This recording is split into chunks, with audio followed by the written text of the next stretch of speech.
So, good afternoon, everyone. Happy Sunday. Uh, for a Sunday, we're going to be talking about the basics of business finance. Okay, so I'm Charm De Leon from Ready to Adult PH. I also do these classes. I call it the Crash Course series, but we just ended last Friday. And I'm going to be attending Paul's classes from now on. So, again, good afternoon. Today's outline will be we're going to talk about the reasons why businesses fail. We're going to talk about capital, cash flow, record keeping, product pricing, managing your growth, and then at the end, we're going to have a Q&A. So this afternoon, I'm going to talk about more on the business finance of self-employed, meaning you're either a freelancer, an agent or broker, skilled trades, professionals like doctors, architects, etc., who does not have any employees. So you're called, that's what self-employment is. And then also, I'm gonna cover MSMEs or micro, small, medium enterprises. Okay, so these are as classified in the Philippines. So it's different per country, but it's between 1 to 199 employees. So the top 5 MSMEs are wholesale and retail trade, accommodation and food service, manufacturing enterprises, other service enterprises, and finance and insurance activities.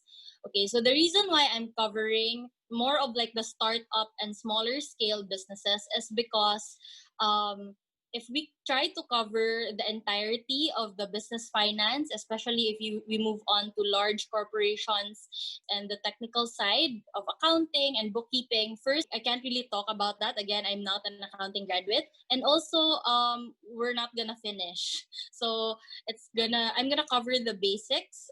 So this is perfect for startups. Of course, if you're a more advanced company, you've been around for 10 years, 15 years, then I would suggest a different side as well, and I will be mentioning some of them later. Okay, so I hope you got that. Okay, so we're gonna talk about first some of the reasons why businesses fail. So some of the reasons include poor marketing, poor location, poor product quality, poor management, and lastly, poor financial management. Okay, so poor management meaning poor leadership. So I'm not gonna cover the other 4, and I think it really varies from business to business. But I am gonna talk to you about something that I'm familiar with, which is poor financial management or business finance. Because, like I said, I handle all the finances of our businesses.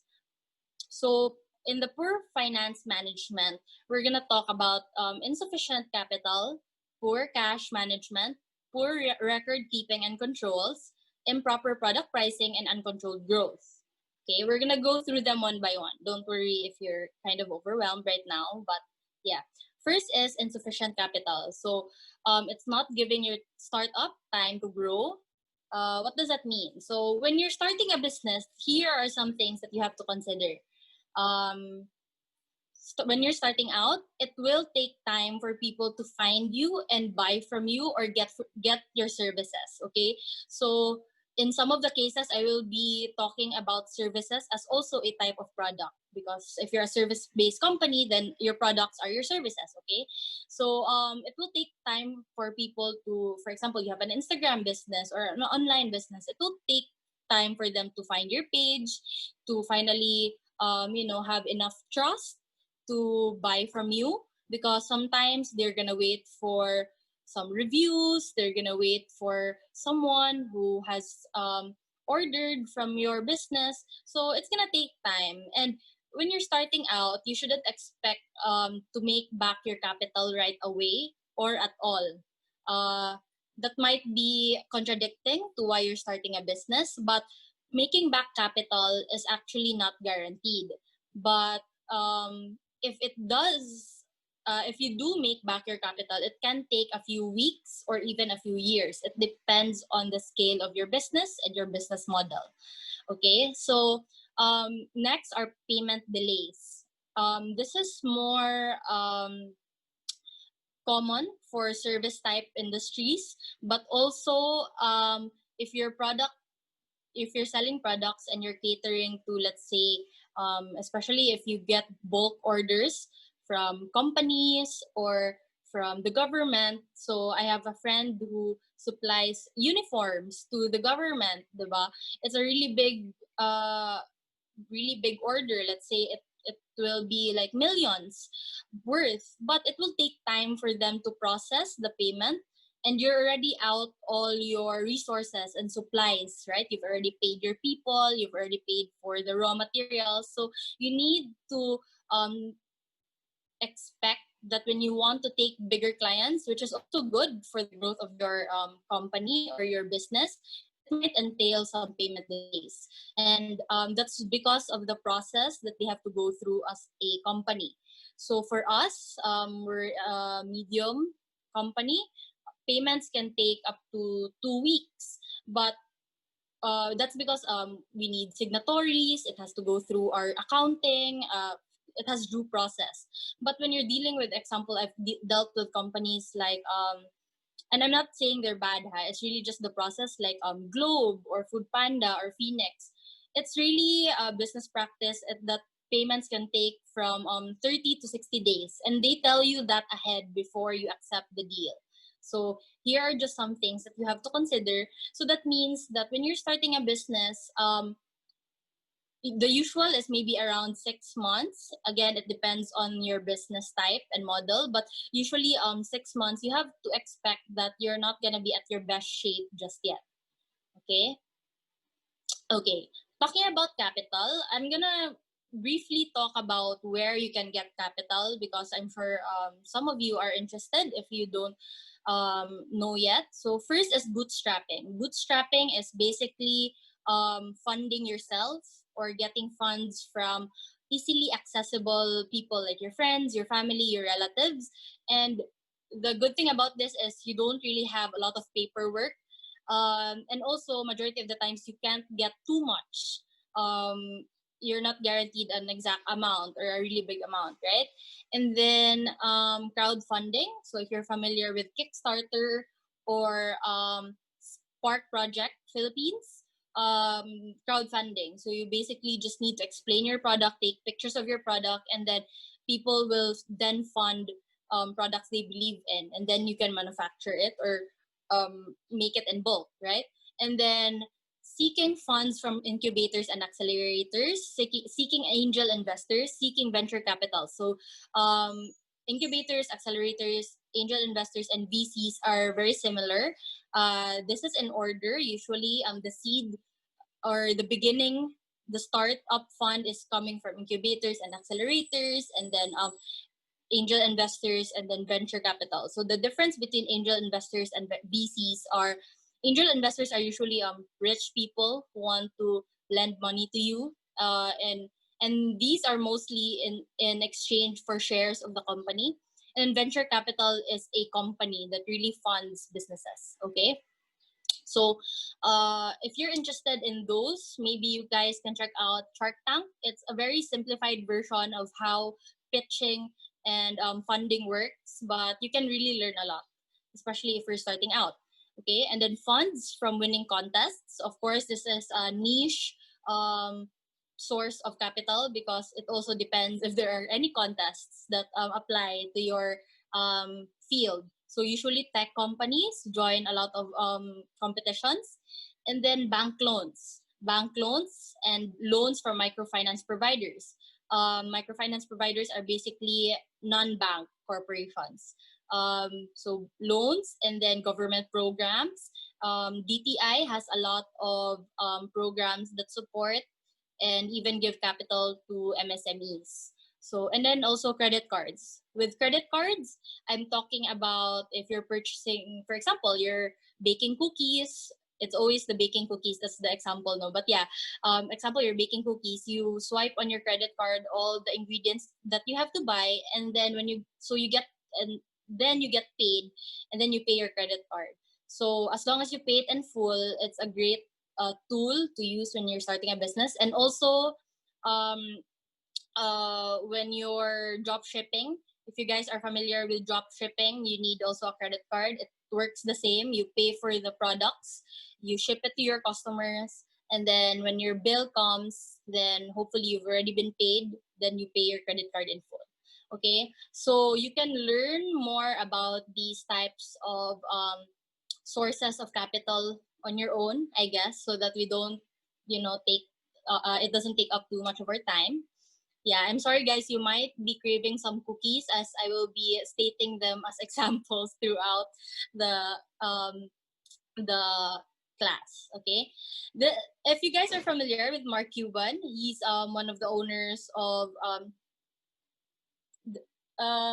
an NBA team. I think it's Dallas. I'm not very sure, but if you're starting a business and you take out a loan, you're a moron. He actually said this in one of the interviews that I've watched before when I was so addicted to Shark Tank. He's also one of the sharks.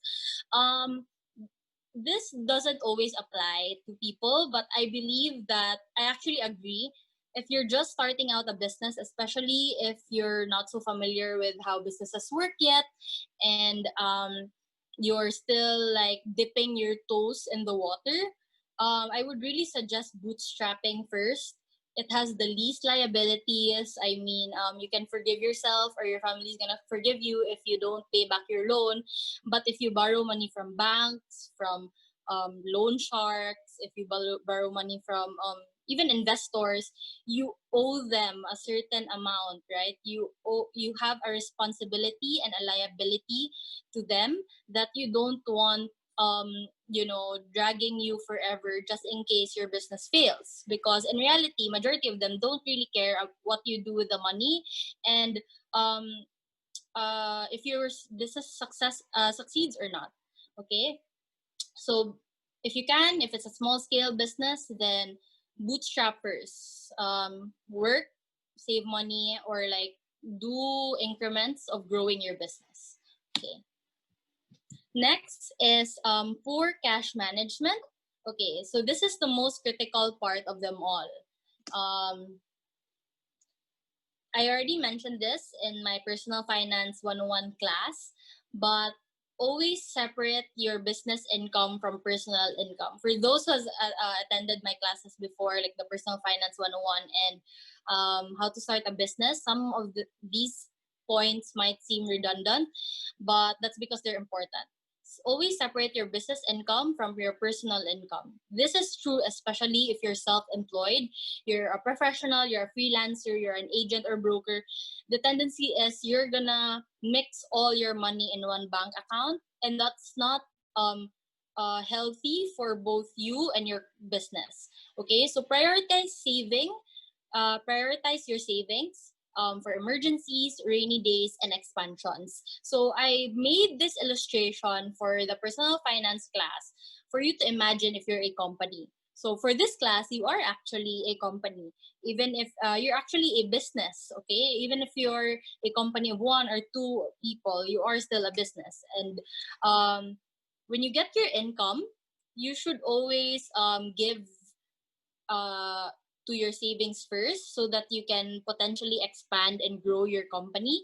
And then you budget the rest for your utilities, for your essentials, for your current self. What I mean by that is your allowance or your salary from your company. So even if you're alone, yes, you should still get a certain salary from your company. Don't get everything. And then from rent or loans or any other expenses that you have. Okay, so this is because when you're starting a business, of course, you want it to grow, right? So when you're actually ready to start accepting bigger clients, you also need, I will discuss this later in detail, but you will also need more money. So where will you get that money if you did not save enough for your business? So what you will do is you're gonna shell out money again from your personal income, or I mean your personal bank account. So psychologically, it's not very healthy, because when we treat business money, we're kind of detached from it in a way. Like psychologically, we're not as sad when it gets lesser. We're not as elated if it gets more, because that's business. That's the money of your business. But when you're dealing with your personal finances, you're really emotional about it. So when you mix both, your judgment is clouded. instead of being objective with your business, it becomes subject to your feelings and to your emotions now.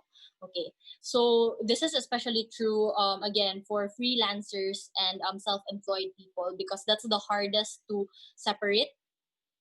Okay, so here are some examples. This is from my own company. Here are just some examples of how you can track cash flow and outflow. This is very simple. It's very basic. Of course, if you're a bigger company, I really suggest to get a bookkeeper, to subscribe to a software for accounting. But if you're just starting out, Excel is really fine. Like Excel is gonna be your best friend.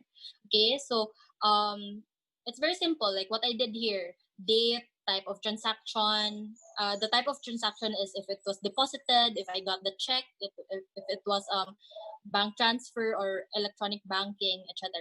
And then withdrawal or deposit, which is basically, and this is very similar to the next one, which is basically debit or credit. Okay, this is just a different flow, but date, particular, OR number, if especially if you're already doing your taxes, link to OR or voucher. So those are you can do links. So I suggest you digitize also receipts and paperworks. Okay, then the payee or company name, I'm just covering it just for non-disclosure for our clients. And then very simple, debit credit. We've learned this since we were elementary or high school, I think. So debit is money coming in, and then credit is money going out. Okay, so and then the last one there, or this one is the balance. So this formula is basically deposit minus withdrawal, and then that's it. And then for the next one, it equals 1,300 plus deposit minus withdrawal, and then just copy paste that formula all throughout, going down. Okay, so those are just some examples. Okay, here's another example of, you need to have a budget or forecast. Okay, so very simple. Again, the most simplified that I can do, income, and then you do your personal salary or your paycheck, and then expenses. So here I assume that we're dealing with a startup. Okay, so let's just quickly run through the story of this sheet.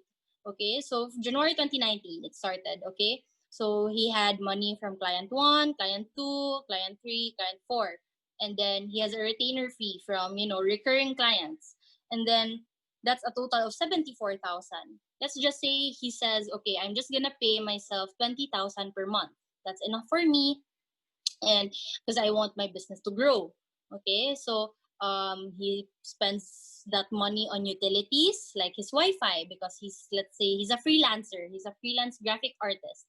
He pays that money for utilities, some electricity, and Wi-Fi, and then transportation when he has client meetings, food, or representation when you, for example, you pay for your clients because you're trying to win them. Okay, and then supplies like, let's say, printer ink, paper, etc. And then marketing, because he did like some Facebook boost. Okay, so his total expenses are 5,400. Okay, so if you can see here, he has a net profit of 48,600. Okay, moving on to February. Okay, he has lesser clients. Okay, so but he has still had 38,000, which is good. He still pays himself the same all throughout. Okay, and then the same expenses, and then by the fourth month, let's just say he had 64,000, but he still pays himself the same, but now he decided to rent an office and get one staff under him, right? So he's now a small business. He has an office, and then he has he now pays the utilities of his office, not his home anymore. And then say he's paying for investments. For example, he invested in a computer for his staff. Okay, so you can see that April, May, okay, June. For June, as you can see, his clients dropped. Let's say there was a lockdown, there was a pandemic. Okay, so his clients dropped. He now only earns 14,000. But because he's been saving the last few months, he can still pay himself and his staff. He can still pay himself and his staff because he has a rainy day fund. His accumulated funds is he now has an accumulated fund of still 68,000.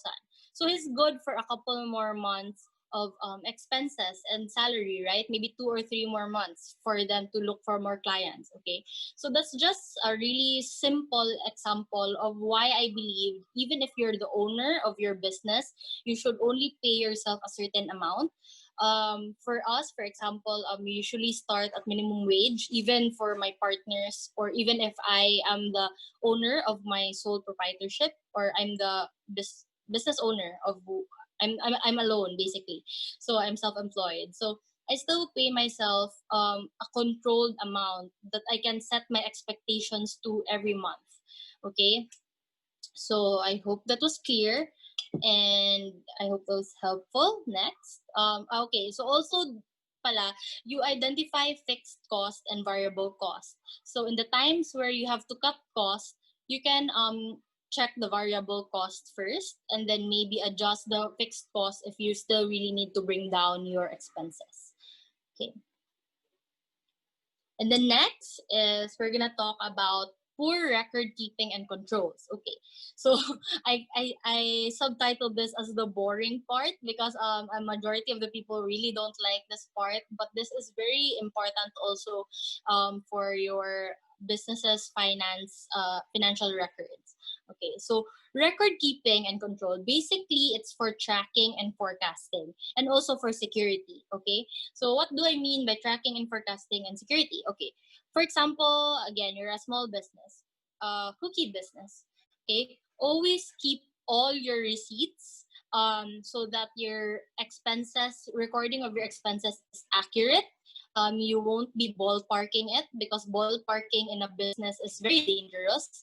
And also, you can also forecast if you notice, what are, let's say you make banana loaves, and the prices of bananas fluctuate, but you have, let's say, 3 months worth of record of how much bananas weigh are priced per kilo. You can now then at least find a median or an average price of what you should expect, because you can't always expect it to be the lowest, and you can't always expect it to be the highest, because it will significantly affect the way you price your products.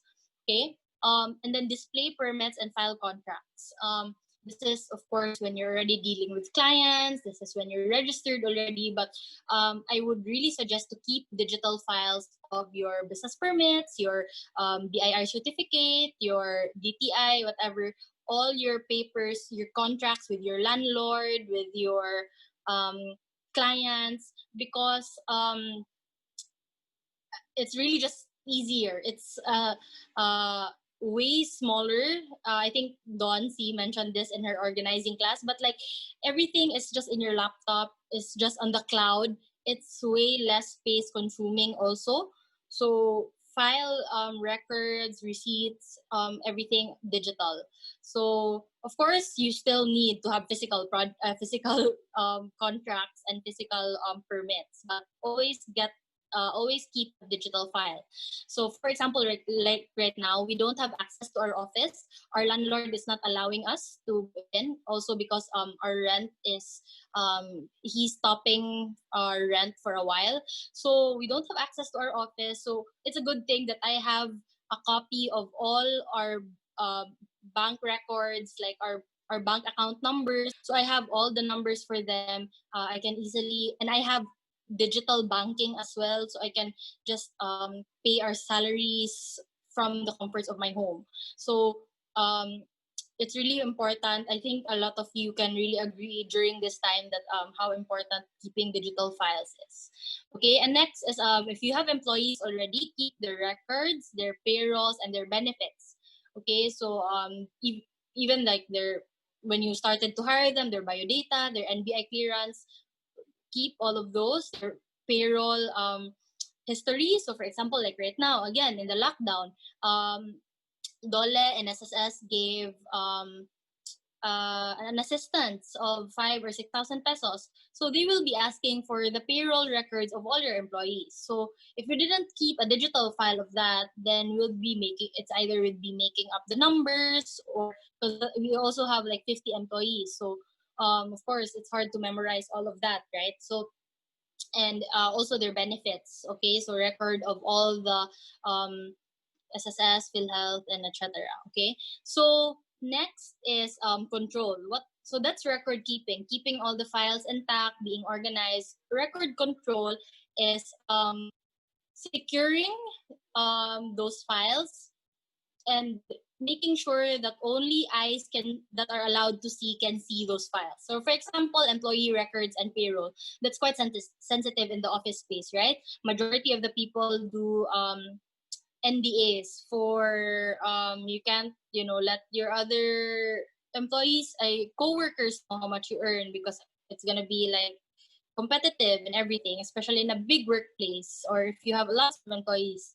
So those are sensitive information that you make sure that only HR can see or only finance can see, and things like that. Okay, so or your bank records, like your passbooks, if it's just laying around there, or like your employees have access to them, it's also harder for them not to feel unfair or feel greedy. So some of these things are um, what I mean by record keeping and control. Again, I'm covering like the very basics here, but it can go all the way up to if you have properties already in your business, or like etc. And this is really important if, for example, you're already projecting to grow, like you're expecting for growth.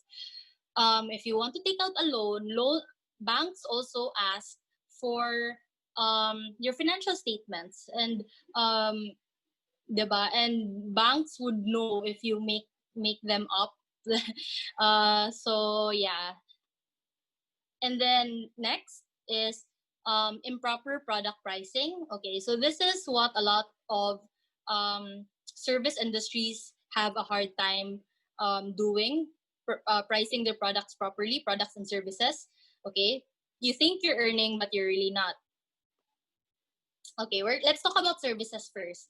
I gave this talk to our interns in our branding agency because when I started my branding agency last year with my partners, that's where I noticed that a lot of freelancers and service-based industries and professionals don't really know how to price themselves, especially in the Philippine setting, that it's quite hard for people to pay for these types of services, especially design and arts. So here is a simple assessment that you can do. It's called the swim test. I did not I got this from research, so I'm not the owner of this thought. But first, I categorize them into two parts. Swim is, I notice, more for your clients or others, when you assess your clients or other people or other environmental factors. And the next is the test, which is a self-assessment. Okay, so for client and others, S is for the size of the company. So you have to consider, when you price your when you price your services, who are you pricing? Is it a big corporation or is it a startup? Because it would not because you're being biased to like pricing them differently, but also bigger companies entail more work, right? So next is, what's the workload? It's very self-explanatory, I guess. Like, are they demanding a lot from you, or they're just getting a little of your services?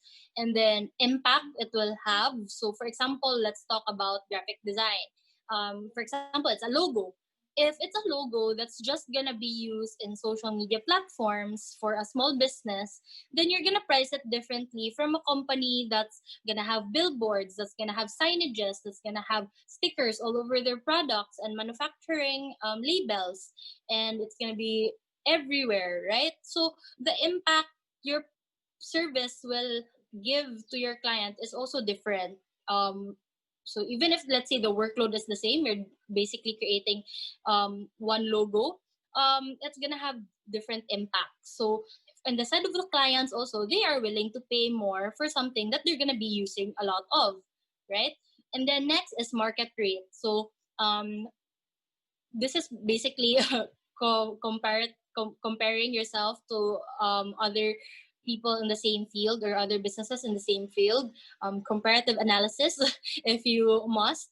So yeah, just look at the market, or how is it priced, so you also know that you're not too overpriced and also you're not too underpriced. Okay, so you don't have to have the same price, but there's a range that you have to look for, where you will position yourself in that range. Okay, so next is the self-assessment. So test.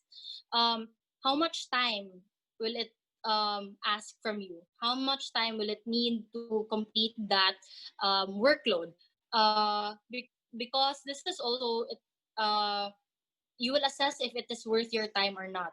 So for example, you're already at a rate that's around, let's speak in dollars, like you're around $20 to $30 per hour. So that's 1,000 to 1,500 pesos per hour. That's your rate. If you are going to think about accepting a client that only pays $10 an hour or 500 pesos an hour, is it worth your time? Okay, you might argue that, okay, because this is great for my portfolio, or okay, because this company will actually give me more potential clients in the future. Okay, so this is something that you have to assess.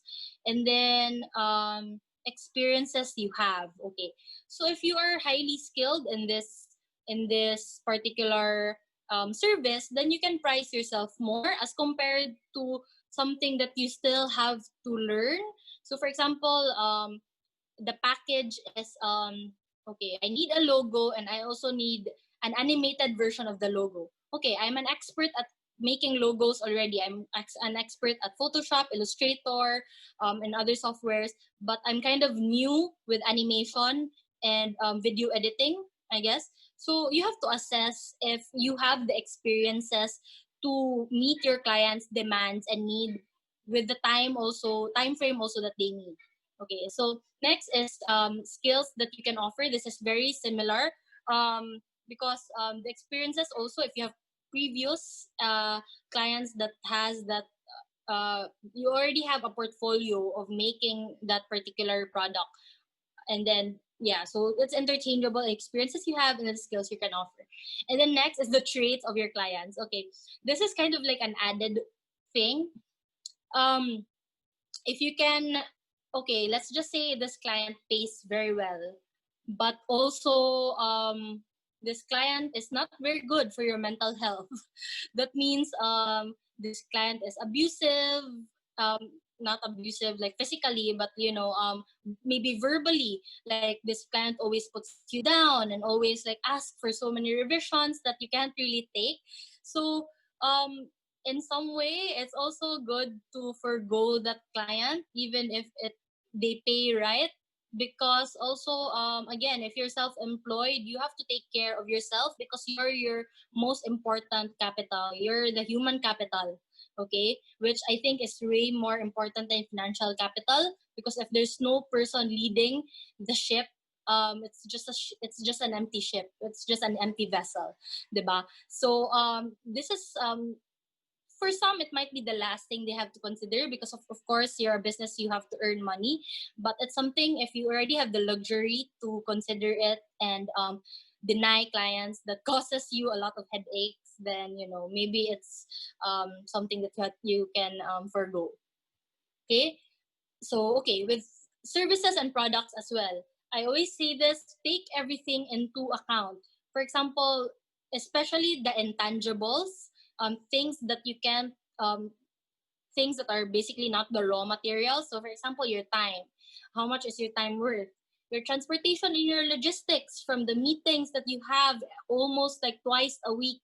And then this client is only paying you like 5,000 a month, diba? Or 10,000 a month. Is it really worth it to be meeting physically 2 to 3 times a week on top of your workload. Okay, and then telecom, your Wi-Fi, your cell phone, your calls, your load, and other connectivity. So this is also something that if you keep on calling for your business and it's like other networks, then you have to have the business pay for that expense, not your personal money. And then next is your education. So for those people who has for example, I'm a licensed architect. So if I practice architecture, I'm gonna consider that my we paid for millions for my education, right? So especially right now, like tuition fees are so expensive.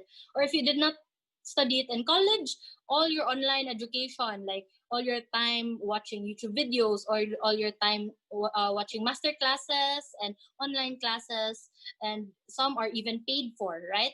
So also consider the education, and then also the utilities. Okay, so again, when you're baking cookies at home, you might think that electricity is free, but if you're gonna have bulk orders, then I think it's also as a respect to your parents or to your partner, your husband, that you also pay more for the utilities, and you get that as a business expense, not as a personal expense. Because if the oven is running 12 hours every day, 6 times a week, that also adds up, right? So the utilities, the electricity, again, like what I said with the telecom, the Wi-Fi, when you're contacting with your suppliers and your clients. So don't forget to take these into account, because majority of the people, when they price their products, they only really think about their products. Okay, I bought this product for 100 pesos in Shopee. I'll sell it for 110 pesos. But what about the shipping fee, your load for calling your clients, your effort to go and ship that product to your to your buyers, diba? Don't forget to take that into account, so that when you think I'm gaining 10 pesos, maybe in reality you're actually losing 2 pesos, diba? And we don't want that. Okay, so this is the last one. So this presentation is actually really short. Next is uncontrolled growth. So I see this a lot with startups, growing too fast, too early. Okay, so when you're starting a business, it's very common to think that the faster you grow, the faster you'll be successful. And it's very understandable why people think like that, because more money is coming in. But also, when you're dealing with startup growth, you have to consider that when you're getting more clients, bigger clients, you also need more cash and resources. So, for example, you're a product. For you to produce those products, you need more capital. You need more, let's say it's machines that are making those products. You have to invest. Can you keep up with the demands, which later I'll be talking about? Next is the experiences. Okay, you've only been around 3 to 6 months. Your startup has been around 3 to 6 months, and then you get this big client. Are you sure that you can do quality control for thousands of orders? Are you sure that your employees are skilled enough and knowledgeable enough to meet the demands? Are you sure that you have the experiences, not just for producing your product, but as a leader as well? So make always remember that when your company grows and you have 10, 20 employees now, you have to find that balance and that groove for you to function as a well-oiled machine. So is your leadership skills already up to par with what the company needs? Are your partners or the other executives or high-ranking managers ready for this growth as well, diba? So when you're placed in a lot of pressure, Manggod, not everyone responds well to it. So you have to consider these things. Are you ready? Okay. So also, if you're growing too fast, and this might be like a case-to-case basis, which is also very similar to the personal finance, you will expect lifestyle inflation. But in terms of a business owner, like you're gonna have uh, your before your meetings are just coffee at Starbucks, maybe now it's like in high-end restaurants and hotel lobbies, diba? That's also like a hit on your business expenses. So you have to grow. I'm not saying that your growth should be slow, especially if there's opportunity, but it has to be well calculated. You have to take well calculated risks. Okay. And then next is meeting demands. Okay, so I've already mentioned this with the cash resources and experiences. Do you have the cash resources and experiences to meet demands? Because if you do not have, like, say, for example, you're a revolutionary product, like, for example, when milk tea first came into the Philippines or Cebu, right? If you cannot meet the demands of your clients, let's say, for example, uh, your marketing is already superb online, but you only have one branch, and that one branch cannot meet the demands of all the people who want milk tea, then you are giving the space and opportunity for other competitors to grow around you. Okay, so if you can't meet the demands of your potential clients, you're actually giving your competitors a chance to overthrow you or to compete with you, basically. I hope that made sense. Okay. So this is a quote by Anthony Miyazaki. It's a uncontrolled growth can lead to poor performance, and poor performance can devastate your brand. And this is because of my points that were mentioned earlier. Okay. And yeah, um, thank you. That was a short class, but I hope it added some value.